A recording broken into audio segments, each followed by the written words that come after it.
যে কোনো সিভিল কেসে আমরা খুব শুনি যে একটা মামলা যখন ফাইল হয় তখন আদার সাইডকে একটা সমন করতে হয়, সেই সমন যদি না আসে তখন এক্সপার্টি হয়ে যায়। এই এক্সপার্টি শব্দটা না অনেকেই শোনে এবং সেটা নিয়ে সবার কনসেপ্ট ক্লিয়ার থাকে না। এবার ন্যাচারালি আমি আমার মতন করে যদি বোঝানোর চেষ্টা করি, এক্সপার্টি বিষয়টা হচ্ছে কি যে আমি যেহেতু কোর্টের একটা কনসেপ্ট কি যে কোর্ট সবার জন্য দুপক্ষকে বিচার করে দুপক্ষকে বিবেচনা করে তারপরে কোর্ট একটা রায় দেয়। এবার এক পক্ষ যদি তাকে নোটিশ করা হলো বা সমন করা হলো, সে আসলো না, সে জানে যে সে তার এগেনস্ট একটা মামলা ফাইল হয়েছে, তারপরে সে আসলো না, তখন বিষয়টা এক্সপার্টি রান হয়। এক্সপার্টি মানে একতরফা অর্ডার হবে বা একতরফা জাজমেন্ট হবে, যেটা যে মামলা ফাইল করেছে তার ফরেই হবে, তার কথা শুনেই হবে। এবার এখানে একটা বড় কনসিকুয়েন্স কি দাঁড়ায় যে এক্সপার্টি মামলা তো আমরা বলি ঠিকই, এবং অনেকে এসে বলে দাদা ওটাকে মামলাটাকে এক্সপার্টি করে দিন তাহলে মামলাটা তাড়াতাড়ি মিটে যাবে। কোথা থেকে হয়তো শুনে এসেছে, গুগল করে বা এখানে ওখান থেকে শুনে এসছে যে এক্সপার্টি করে মামলা খুব তাড়াতাড়ি করে যায় এবং এক্সপার্টিটা সেই লয়ারের হাতেই থাকে। বিষয়টা ঠিক তা নয়।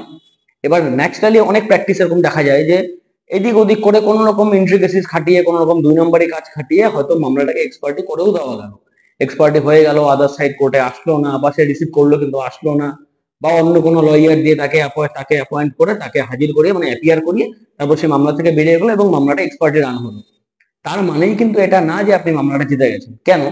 আমাদের সিপিসিতেও কিন্তু প্রভিশন আছে, অর্ডিনারি রুল 13 যেখানে এক্সপার্টিটাকেও ভ্যাকেট করা যেতে পারে within 30 days after the judgement বা দি ডেট অফ নলেজ, মানে যবে সে জানতে পারলো যে তার এগেনস্টে একটা এক্সপার্টি মামলা হয়ে অলরেডি তার এগেনস্টে অর্ডার হয়ে গেছে, তারপরেও সে কিন্তু এসে কোর্টে একটা পিটিশন দিতে পারে এবং সেই পিটিশনটা যদি সে প্রপার ওয়েতে কোর্টকে স্যাটিসফাই করতে পারে যে হ্যাঁ, যেই সময় ওই প্রিভিয়াস মামলাটা হয়েছে সেই সময় আমি এই কারণগুলোর জন্য আমি কোর্টে আসতে পারিনি, তাহলে কিন্তু আপনার এক্সপার্টিটা খারিজও হয়ে যাবে, যেটাকে আমরা আইনি ভাষায় বলি সেট অ্যাসাইড হয়ে যাওয়া।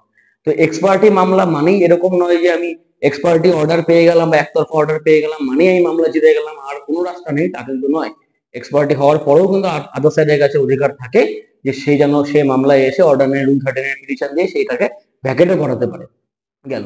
এবার এখানে আরেকটা প্রভিশন কি থাকে যে এক্সপার্টি অর্ডার তো হয়ে গেল, তারপর কি আমি কনসিকুয়েন্স গুলো ইউজ করতে পারবো? যেমন সিভিল ম্যাটারে নানান রকম ম্যাটার, আমি যদি ম্যাট্রিমোনিয়াল ম্যাটার ধরি, এই এক্সপার্টি অর্ডার হয়ে গেছে, আমার ওয়াইফের সাথে আমার ডিভোর্স হয়ে গেছে এক্সপার্টি করে, তারপর কি আমি আরেকটা বিয়ে করতে পারি?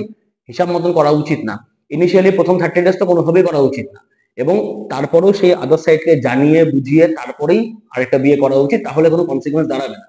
যদি আদার সাইডকে না জানানো যায় কোনো রকম ভাবে, by court or by verbally, কোনোভাবে যদি না জানানো যায় তখন কিন্তু একটা বড় সমস্যার সম্মুখীন হতে হবে যদি সে এসে আবার একটা এক্সপার্টি ভ্যাকেটের মামলা করে।